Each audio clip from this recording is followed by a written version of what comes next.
Akmal Rizal, bekas pemain kebangsaan, sepakan penalti juga jadi penentu untuk pasukan JDT dan Kedah. Ya, sepakan pertama yang akan diambil oleh pasukan JDT melalui Geronimo Barales.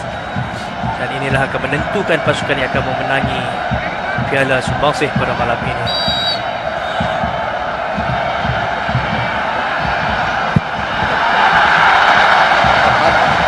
Leret dan padu rempatan yang dilakukan oleh pemain gantian ini. Pemain dari Argentina, import baru pasukan JDT, Geronimo Barales, Apache Assassin, memberikan kelebihan awal. Dalam 90 menit, kelebihan awal juga dimiliki oleh pasukan tuan rumah JDT. Sepakan penalti Syafiq Rahim, tapi babak kedua dipadamkan oleh rempatan cantik Badrul Bakhtiar.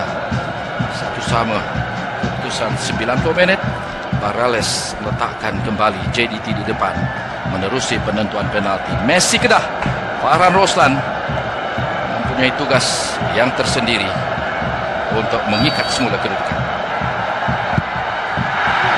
Baik, juga di sebelah kiri pintu gol, 1-1. Ya, satu agakan yang menarik daripada Farizal Males, tapi kepaduan sepakan daripada Farhan Roslan itu menidakkan Farizal Males daripada membuat satu tepisan. Marcos Antonio, perlagaan yang agak berat, masih lagi dapat terlihat kesan luka di kepalanya di sebelah kiri. Mengambil sepakan penalti kedua untuk pasukan JDT. Depan dengan penjaga gol yang jarang diturunkan, Abdul Hadi Abdul Hamid. Kencang, dia sudah membuat keputusan, meletakkan sasaran. 2-1 sekarang ini.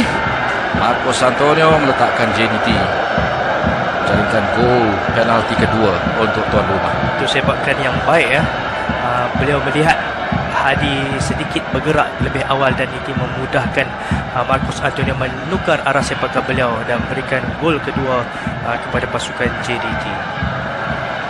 Ini pula pemain baru untuk pasukan Kedah pada musim ini. Tersenyum saja, begitu juga seperti ada signal kepada gol JDT. Apakah kesudahannya? Oh, relax, tenang, baik. Sepakan penalti daripada pemain baru pasukan Kedah ini, Akram Mahinan. Ya, cukup tenang. Beliau sekali lagi melihat pergerakan penjaga gol dan dengan tenangnya membuat tolakan ke sebelah kiri dan Farizal tertewas bila tersalah arah.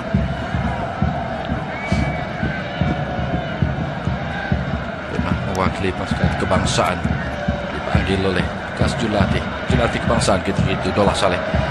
Dan ini pula nombor 11 Gonzalo Cabrera juga telah menunjukkan sedikit banyak kelincahan dalam permainan tadi antara tiga import baru untuk pasukan JDT.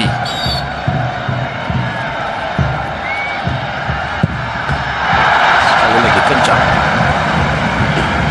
daripada Cabrera. Ya, sepakan penalti yang baik dan pemain yang menjaringkan gol ini bukan mudah untuk menjaringkan penalti, memerlukan ketenangan dan memerlukan teknik yang baik, melihat gerakan penjaga gol dan cuba untuk kepaduan bola itu juga cukup penting, dan inilah bolehkan mereka untuk menewaskan penjaga gol. Tidak banyak peluang dalam 90 menit. Import baru pasukan Kedah pula, Kenil So, pemain dari Denmark ini. Tugas penting yang dipikul.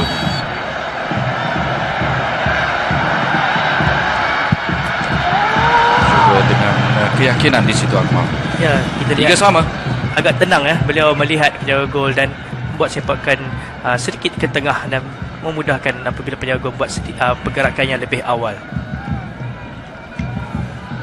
Penentuan sepakan penalti peranan Sumbangsih 2016 di antara JDT menentang Selangor terpaksa ataupun keputusan barulah terlerai menerusi sepakan penalti sudden death.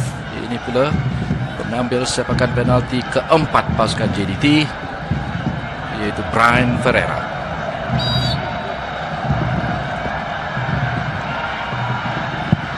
Dapat diselamatkan. Baik, agakan daripada penjaga gol pasukan Kedah, Abdul Hadi Abdul Hamid, menidakkan pemain yang lincah dalam masa permainan. Brian Ferreira gagal untuk menghasilkan gol Kedudukan masih 3 sama. Mungkin kelebihan yang boleh dimiliki oleh pasukan Kedah dalam misi hajat untuk membawa pulang Piala Sultan Haji Ahmad Shah musim 2017. Badul Bakhtiar akan mengambil. Ya, ketenangan diperlukan ya untuk Badul Bakhtiar sebagai pemain berpengalaman, dan kita akan lihat adakah beliau mampu untuk menyempurnakan tugas beliau.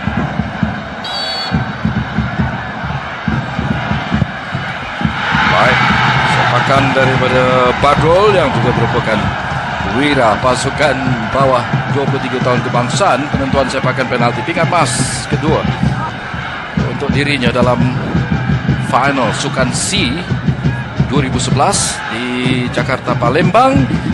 Sesungguhnya menepati harapan penyokong-penyokong Kedah, menjadikan gol keempat. Kedah mendahului 4-3. Safiq Rahim setidak-tidaknya mahu ataupun perlu menyamakan kedudukan. JDT ketinggalan, nanti sepakan Safiq Rahim. Cantik. Itu kemampuan yang sukar untuk dinafikan. Kehebatan Safiq Rahim menyempurnakan satu lagi sepakan penalti.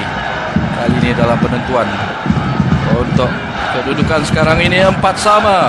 Kelebihan pengambil sepakan penalti kelima yang juga mampu boleh bertindak selaku wira penentu kemenangan pasukan Kedah untuk merangkul memenangi perlawanan sumbangsi ini, Liridon Krasniki.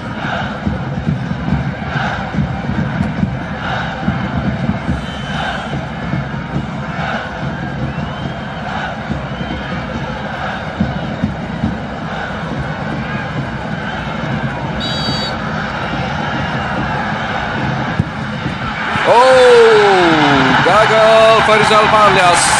Liridon menghasilkan gol kelima daripada 5 sepakan penalti di kalangan pemain-pemain Kedah untuk pasukan Kedah memenangi Piala Sultan Haji